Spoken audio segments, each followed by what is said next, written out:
ये और अक्टूबर की बात कर रही हूँ मैं। उस वक्त उन्होंने बोला कि आज के बाद तू एक टीचर है, तू भूल जाएगी कि तू एक जवान लड़की है, तू एक टीचर है और टीचर के आज से तेरी पर्सनल लाइफ खत्म। तेरा पहनावा, तेरा बोलना, तेरी हर चीज वैसी होगी जैसे तेरे स्टूडेंट डिमांड करेंगे, क्योंकि तुझे उनके लिए, तू उनके लिए है और वो तेरे लिए। अगर तूने ऐसा कर लिया तो जीवन में तुझे कोई नहीं पछाड़ सकता। और मैं बहुत खुश नसीब हूँ कि उस वक्त दिमाग में वो मेरी बातें बैठी कि वाकई मैंने उनकी बातों को दिमाग में लिया, और मैं इस बात का जो भी है मैं मानती हूँ इस बात को कि वाकई उनके सलाह पर चलकर, उनकी जो उन्होंने मुझे शब्द बोले उनको मैंने अक्षरश पालन किया।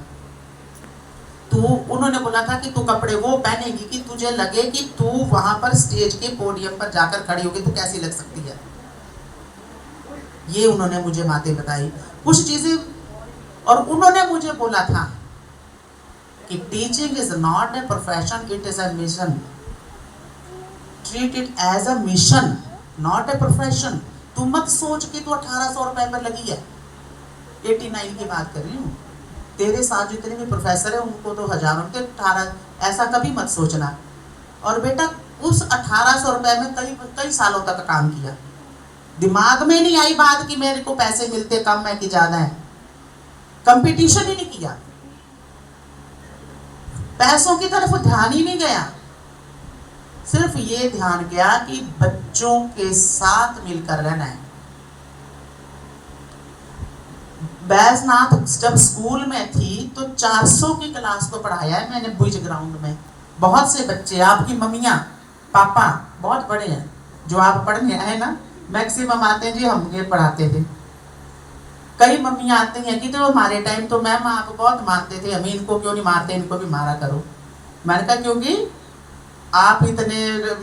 आपने इनको सिर चढ़ाया, आपको आपके मम्मी पापा ने नहीं चढ़ाया था इतने सिर। चलो वो तो लेट इट असाइड, वो तो मजाक की बातें हैं, किसी तरह से मोटिवेट करना, किस तरह से क्या करना, ये सारी चीज़ें अलग तरीके पर रखती हैं। मगर बेटा आप अपने आप को खुशकिस्मत मानिए कि आप इस शिक्षा के प्रांगण में हैं। शिक्षा हर कोई दरवाजे खोलती है, किसी भी तरह के, हर किसी चीज़ के दरवाजे खोलती है शिक्षा। साक्षर मत बनिए, शिक्षित बनिए। शिक्षित और साक्षर में, साक्षर आपको नाम लिखना आता है, आप नाम लिख ले, कोई भी आपको मूर्ख बना सकता है, नहीं। शिक्षित बनिए। आपका लहजा, आपके बात करने की तमीज, आप कैसे किसके साथ ट्रीट करते हैं ये बताइए, सीखिए। आपकी पोलाइटनेस देखो ना, अगर हम पोलाइट होकर नहीं बोलते हैं तो जुबान तो हर किसी, मैंने बोला ना कि मनुष्य, शिक्षा ही मनुष्य को मनुष्य बनाती है, नहीं तो है तो हम भी क्रिएचर ही है। साइंटिफिकली तो क्रिएचर है ना। तो शिक्षा अगर हम लोगों को डिफ्रेंशिएट करती है उन बाकी एनिमल से, तो हमें शिक्षित होना भी तो पड़ेगा, दिखाना भी तो पड़ेगा हम शिक्षित हैं। बोलिए मगर अच्छा बोलिए। जुबान दी है ना तो बुरा मत बोलिए, अच्छा बोलिए। वहां बोलिए जहां पर आपको डांटना है तो डांटिए, मगर वहां जहां पर उसकी जरूरत है।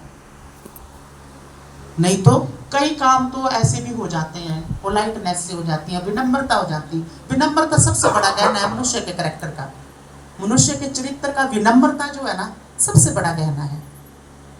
अगर आप विनम्र हैं, जुबान है तो अच्छा, अगर आप अच्छा बोलेंगे तो कोई फर्क नहीं पड़ता। अगर अपना नुकसान देखो, अच्छी जुबान जब आप बोलेंगे तो नुकसान भी उठाने पड़ेंगे। कई दुनिया ना रंग बिरंगी बोलते हैं ना, हम दुनिया रंग बिरंगी, नाले पैड़ी नाले चंगी, है ना। तो सभी जानते हैं इस गाने को, तो बहुत नाचते हैं आप लोग। यारा दुनिया रंग बिरंगी, नाले पैड़ी नाले चंगी। तो अगर वो बुराई को छोड़ो ना, आपका फायदा उठाते हैं। कई बार ऐसे होता है ना कि आप विनम्र हैं तो फायदा दूसरा आदमी सोचता है कि मैंने तो इसको ऐसे चला लिया, कोई बात नहीं, तो उस बात को चुप रहिए, कोई बात नहीं, उसको सोचने दीजिए ना। मगर आपने तो अच्छा किया, उसको सोचने दीजिए। बाद में वो रियलाइज करेगा इंसान कि यार वाकई मैंने गलत किया था। अगर ये नहीं बोला है, नहीं बोली कोई भी इंसान, तो इसका मतलब ये नहीं है कि वो कमी है। पोलाइटनेस करेक्टर की सुदृढ़ता दिखाता है, स्ट्रॉन्गनेस। आप कितने स्ट्रॉन्ग हैं, पोलाइटनेस आपके उस करेक्टर के गुण को सिखाता है। नहीं तो जोर जोर से तो कोई भी बोल सकता है। हम एक कुत्ता पालते हैं ना घर में, जैसे भी जाते हैं तो भौंकना शुरू कर देते